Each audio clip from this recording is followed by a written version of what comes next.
இப்போ வந்து அந்த காலத்தில் வந்து அரசியல்வாதிகளை எல்லோரும் நம்பினாங்க. ஒரு காமராஜரை நம்பினாங்க, பெரியாரை நம்பினாங்க. ஏன்னா பெரியார் வந்து ஒரு எளிமையானவர். அவருக்கு வந்து இப்போ மக்களுக்கு சேவை செய்கிறாருன்னா அவருக்கு எந்த உள்நோக்கமும் இருக்க வாய்ப்பு இல்லை. எளிமையானவர், மக்களை ஏமாற்றி பணத்தை சம்பாதிக்கணும் அப்படிங்கிற நோக்கம் இல்லை. அவர் எளிமையானவர். அவர்கிட்ட போய் யாராவது வந்து விலை உயர்ந்த உணவுகளை கொடுத்தாலே வாங்க மாட்டார். இது எவ்வளோ விலைன்னு கேட்டு இதை நான் வாங்க மாட்டேன், இதை சாப்பிட மாட்டேன்னுவார். இவ்வளோ விலை கொடுத்து இதை வாங்கணுமா அப்படின்னு சொல்லிட்டு இதை நான் சாப்பிடணுமா அப்படின்னு சாப்பிட மாட்டார். அந்த மாதிரி அவர் எளிமையானவர். அதனால தான் அவரை நம்பினாங்க. அது சில அரசியல்வாதிகளை வந்து இப்போ ராஜாஜியை நம்பியிருக்க மாட்டாங்க. ஏன்னா அவர் ஆடம்பரமாக வாழ்கிறவர். அவருக்கு உள்நோக்கம் இருக்கும். ஆடம்பரம் தான் உள்நோக்கம். இன்றைக்கி உள்ள அரசியல்வாதிகளை ஏன் மக்களால் நம்ப முடியல அப்படின்னா அவங்க ஆடம்பரமாக வாழ்கிறாங்க. அதனால தான் மக்கள் அவங்கள நம்ப மாட்டேன்றாங்க. பெரியார் வந்து எளிமையாக வாழ்ந்தார், காமராஜர் எளிமையாக வாழ்ந்தார், காந்தியை ஏன் மக்கள் நம்பினாங்க, அவர் எளிமையாக வாழ்ந்தார். இப்போ அம்பேத்கரை ஏன் நம்பினாங்க, அவர் எளிமையாக வாழ்ந்தார். அவருக்கு ஒன்றும் உள்நோக்கம் இல்லை, பணத்தை சம்பாதிக்கணும், ஆடம்பரமாக வாழணும், மக்களை ஏமாற்றி நிறைய பணத்தை சம்பாதிக்கணும். அப்போது தெளிவாக வெளிப்படையாக அவர் மீது ஒரு சந்தேகத்திற்கு இடமில்லாமல் நம்பிக்கை வச்சாங்க.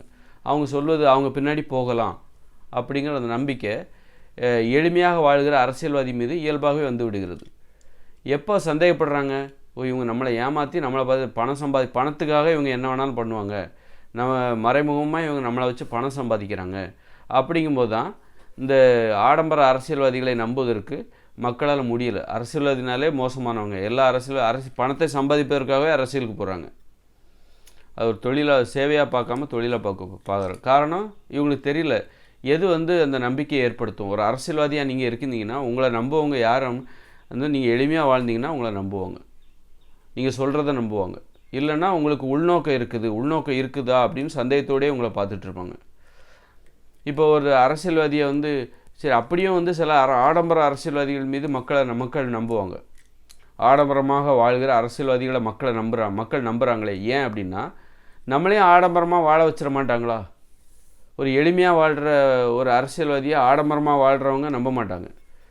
இப்போ ஒரு காமராஜர் வந்து நம்மளை ஆடம்பரமாக வாழ வைப்பார்னு அந்த காலத்தில் யாரும் நம்பியிருக்க மாட்டாங்க. ஏன்னா அவரே எளிமையாக தான் வாழ்கிற ஒரு ஆள்.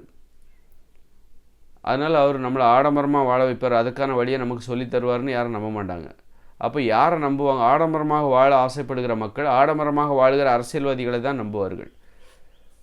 ஏன்னா அந்த அரசியல்வாதி தன்னை போல் மக்களையும் ஆடம்பரமாக வாழ வைப்பார் அப்படின்னு நினச்சி அந்த ஆடம்பரமாக வாழ்கிற அரசியல்வாதிகளை மக்கள் நம்புகிறார்கள்.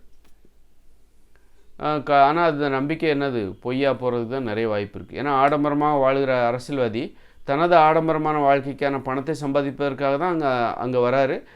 வந்து பணத்தை சம்பாதிக்கிறாரு, முறைகேடான வழியில் சம்பாதிச்சு ஆடம்பரமாக வாழ்கிறார். அப்போ தான் அவரால் ஆடம்பரமாக வாழ முடியும். மக்களுக்கு அந்த ஆடம்பரத்தை நம்மளை போல் ஆடம்பரமாக வாழ வைக்கணும் அப்படிங்கிற அந்த எண்ணம் அவருக்கு பெரும்பாலும் இருக்க வாய்ப்பில்லை. அதனால் எளிமையான அரசியல்வாதிகளை நீங்கள் எளிமையாக வாழ விரும்புகிற அந்த நேர்மையான அரசியல்வாதிகளை நம்பும்போது அவங்கள நீங்கள் அப்படியே நம்பலாம். அவங்களுக்கு உள்நோக்கம் இருக்கவே இருக்காது. அவங்களே ஒரு எளிமையாக வாழ்கிறாங்க அப்படிங்கும்போது அவங்க நம்மளை பணத்துக்காகலாம் மக்களை ஏமாற்ற மாட்டாங்க. மக்களை ஏமாற்றி பணத்தை சம்பாதிக்கணும்னு அவங்க நினைக்க மாட்டாங்க. அதனால் நீங்கள் அவங்கள அப்பட்டமாக நம்பிக்கை வைக்கலாம் அவங்க மேலே.